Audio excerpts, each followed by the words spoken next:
The person that fights life's battles without fear fights only one thing: the enemy in front of them. But the person that fights life's battles with fear fights three things. First, the enemy or the problem that's in front of them. Second, the imaginary problems created by fear. And third, the fear itself. A while ago, I went through an intense season of fear. And when I read that quote by Selwyn Hughes, I found that extremely helpful to really understand and deal with my fear.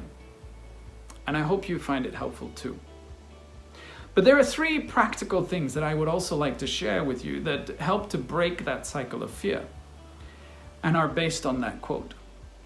The first thing to do is to recognize and be able to discern what is the real fear and the real problem, and what are the imaginary problems that your mind is creating.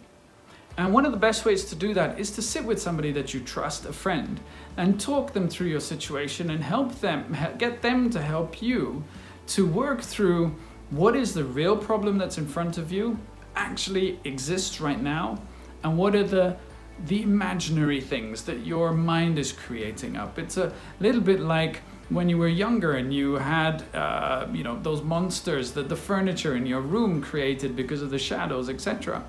Right? What are the imaginary monsters and what are the real things that you need to be dealing with? So that's the first thing. The second thing is then to really come to a place where you can create a contingency plan for worst case scenario. You see, when we are in a state of fear, it helps us to have a sense of control and a sense of peace. And by creating a contingency plan for what if my worst imagination, my assumptions, my nightmares do come true, it's good to have that backup plan in place. And again, sit with somebody to help you do that. And the third thing to do is to create a phrase that will help put a brake on when that fear starts to bubble up and rise. We need to be mindful of when we're falling into that state of fear.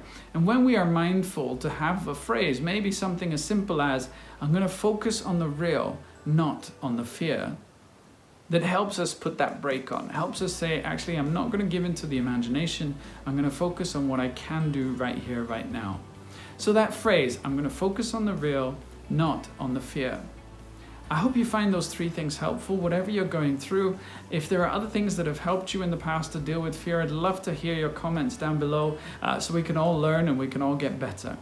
If fear may not go away, but we can master it and we can control it.